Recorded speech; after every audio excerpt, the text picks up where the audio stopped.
folks?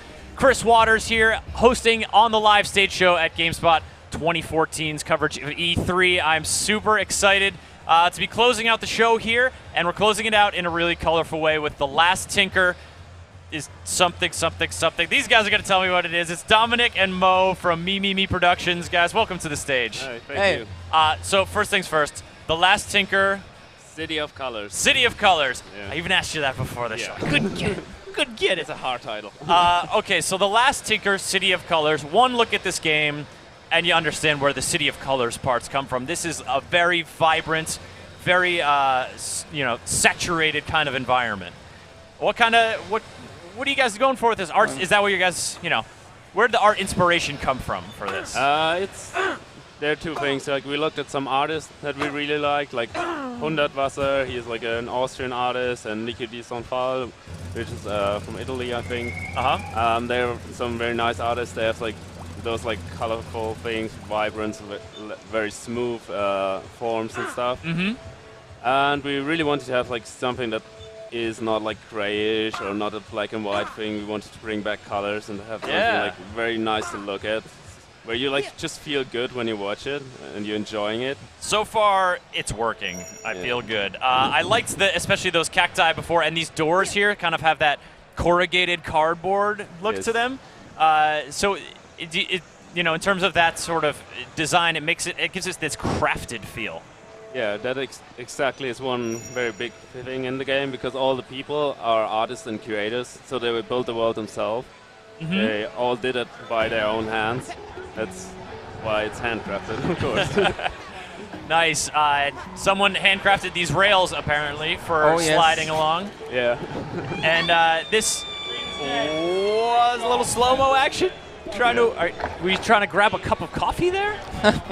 No, this was the green color spirit.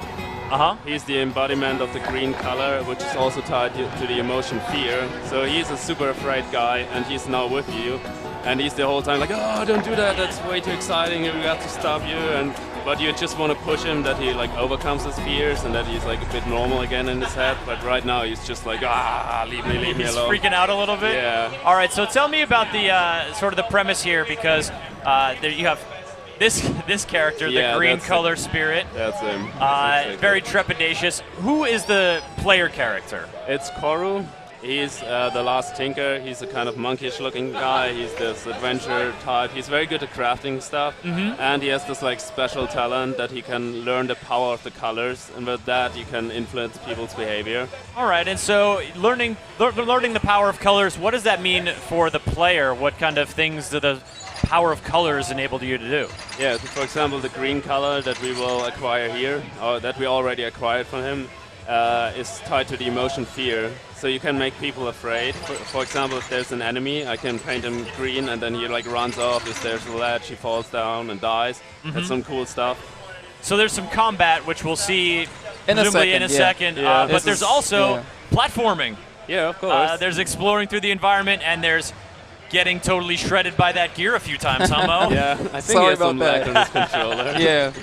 No, it's good to see. I mean, we don't want it to be a total cakewalk.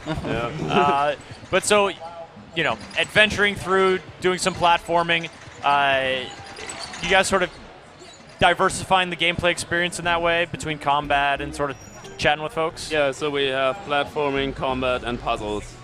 We have a lot of puzzles, and we have some like really weird stuff. For example, there's a music level in the game. You can even conduct an orchestra with the colors. Really? Yeah, there's some crazy stuff, so we really try to have it like very diverse and always give the players something like very nice, new to experience. That sounds neat. All right, here we're getting into some combat. So red just deals basic damage, but green makes them afraid, so he runs off now.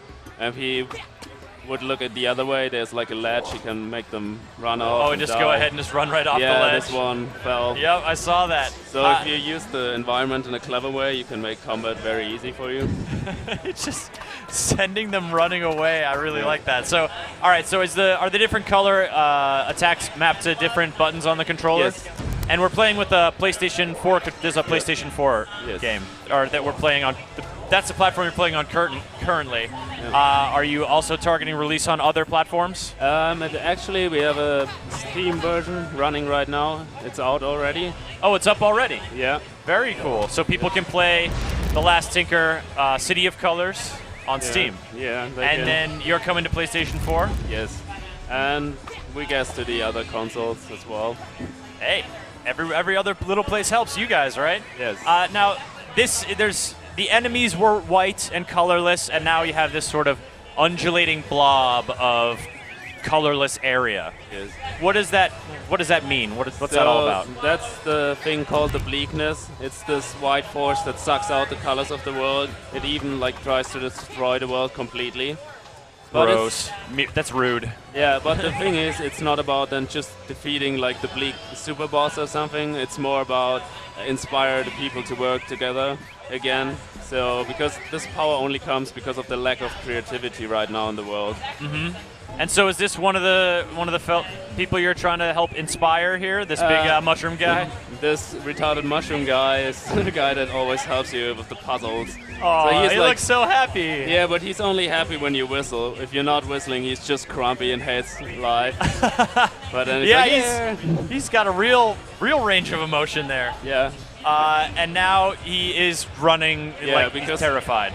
Yeah, we painted him green, so he tries to run off, but we like hook onto him so we can like run over stuff, run over enemies, destroy obstacles, and cool stuff like this. Or now he's angry, he storms, you could like activate the switch.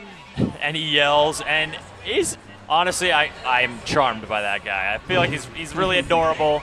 Despite the yelling and the grumpiness, Yeah. I kind of want to hang out with him. Yeah, he's a cool guy, I love him too. So who are the other characters in the world that you are trying to inspire?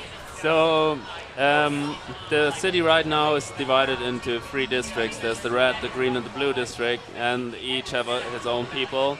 In the green district, they are like kind of turtle, bunny, rabbits kind of guys that are always scared of everything. They're like, oh, they have a security system, and you try to show them that, hey, I don't want to harm you. Like, guys, we have to do something together, something cool.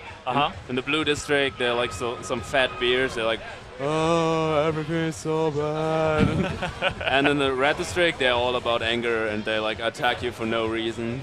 But they weren't like that all the time. So Does it? Do you ever have your friends try this game out and then they see themselves in it, and you guys are kind of making fun of them?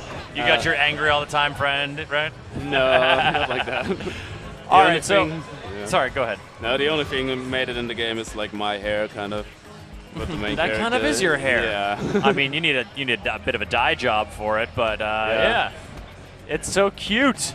I love the color, the sort of the painterly sort of created style. Do you guys work any kind of creation elements into the game that the player sort of has to take on? Actually, not yet. We plan on doing something like that. But this was more about like emotions and colors. So the like tinkering aspect is going to be in like the next things we're gonna do with the game. Okay. So you guys have been working on this game for a while. I've put a version of it out on Steam, but you're still working on it, still developing? Yeah, we're improving it, of course, for the PS4, like from the feedback we have, so PS4 version should be better by launch. But we might actually be thinking about having like a really cool special edition for the PS4. Yeah? Maybe it's not on launch, but a bit later, but there will be something cool. Neat. All right, so this, all right, about to ride a rainbow cannon. That's wonderful. Yeah, that's like a crazy dream space we are right now in. Like sometimes. Wait, has this whole demo been a dream? Is No. this real life? What's going on? It's real life. It's real life. Okay, It's happening. This is happening right now. Rainbow cannon, projectors. When you go to other areas, I mean, this one is green dominated because it's the green color spirits realm. Now you've sort of made your way into a wider area. It's not just about restoring color to the world, like you said. So you're also you're sort of vanquishing this whiteness. You're meeting up with the locals and trying to help them out. What other kind of regions and other kind of spaces do you get to go to? For example, in the blue district, there's this admiral, and he's like super depressed because he has too less power to fight the bleakness to save his people. So you have to help him and inspire him again to inspire his soldiers then. So that's a thing you do in the. You've got to motivate the Admiral, and Yes. now you've got to pound on the uvula of this giant slugworm. Yeah. So right now you're using like green in a clever way because they're like those thorns, and you have the enemies running in the thorns They're just running on the thorns, and because they're afraid. So that's like actually the first time where you learn the green power here in this realm. and then that's just the red power attack on that creature over there. In the stream right now, you don't have the red power. Oh, okay. You only have the green one. But for example, the blue power, you stun them, then they would just be there and cry. So And you wouldn't have to deal with them. You could handle other enemies while Yeah. they just stand there and cry. yeah, but they will be getting normal after a short They'll time. cheer up eventually Yeah. and come after you again. Yeah. And it's a lot of fun when you do it with the NPCs. You can just go nuts and play with their feelings. It's fun. Yeah. So they cry, they're afraid, they're like angry. Super emotionally manipulative. Yeah. You guys have a lot of cute little characters in this. I kind of am picturing your office just being filled with stuffed animals and little plushies. Is No, that, actually, is that we- accurate? No, but we have like some cardboard trees. Like they're different from those one we actually have in our office. So I'm kind of working in a forest. Yeah, there you go. In a Good color inspiration for the green levels, especially. Yeah. All right, you're back on that Yeah. terrified mushroom man and just Yeah. smashing through everything here. No, that's a very cool segment. It's kind of like a highway where you just run over stuff. Mm-hmm. So there will be some enemies. Yeah, you have avoid those. And you got these like fans cheering in these cardboard fans cheering in Yeah. this dreamscape.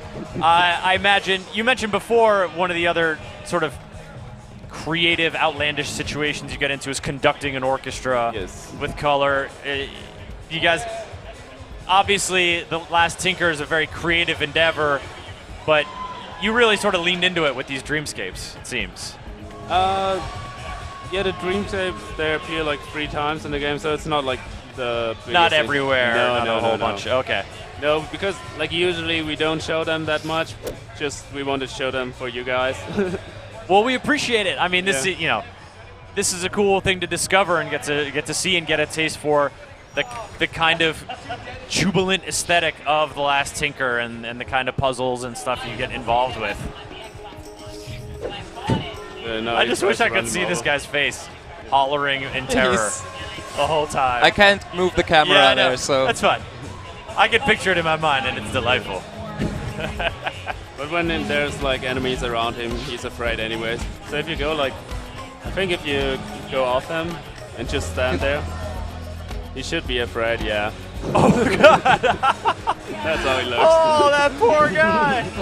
Oh man, that's so expressive. I love it. So, The Last Tinker, a single-player adventure mostly, and about how long do you think it would take a player to complete it? It's like an average of 8 hours.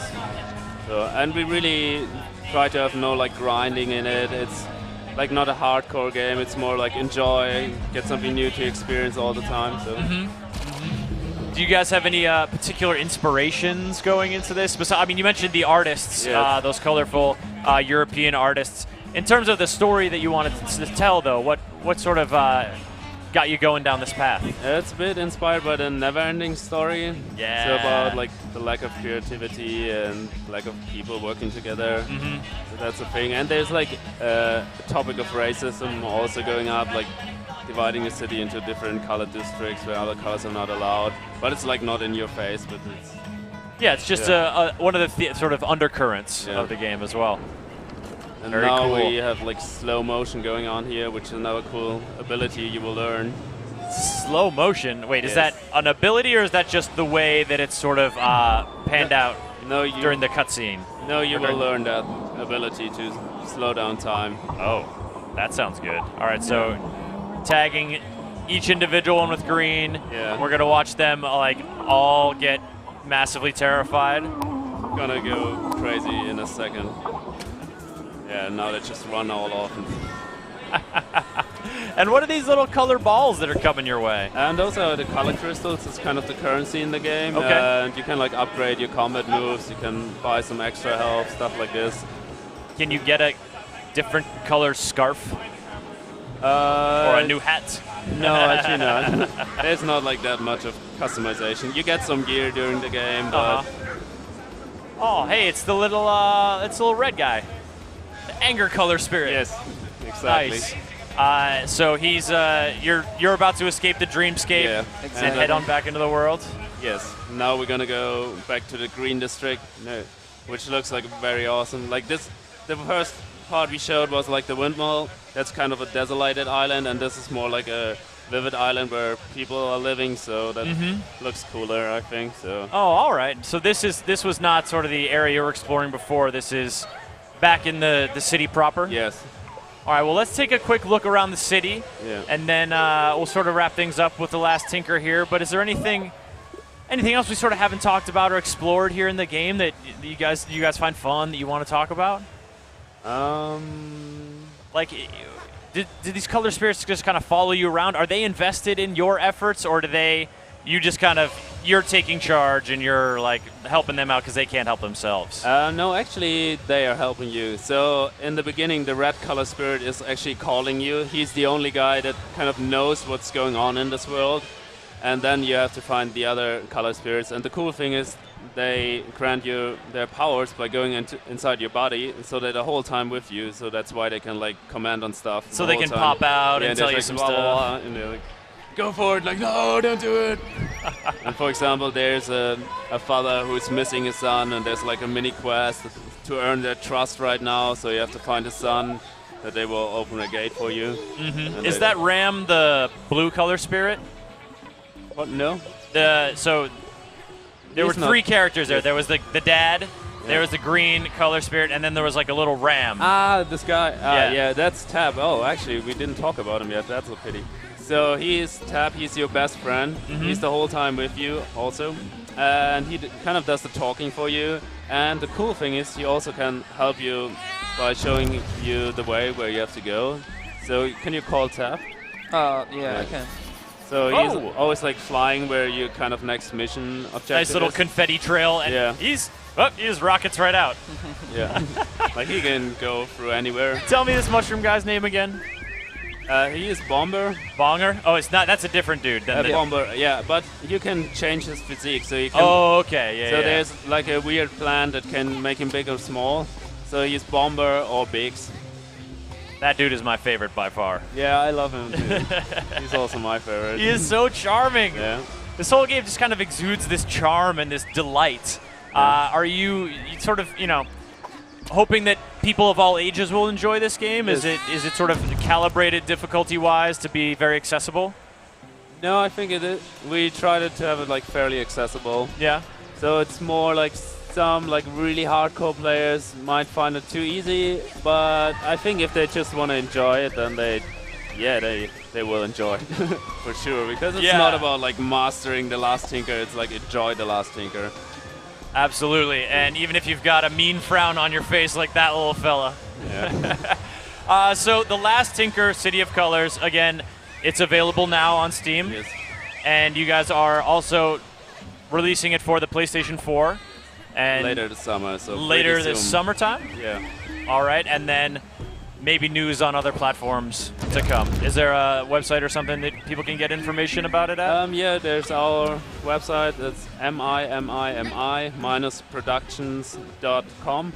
All right. So there you can hear everything about us, and we're also on Facebook. So. Very cool. Well, Dominik, Mo, thank you guys so much for coming on and showing this really charming, colorful, delightful game to wrap up our stage demos here at E3. Thank you very much. Thank you very much. Absolutely.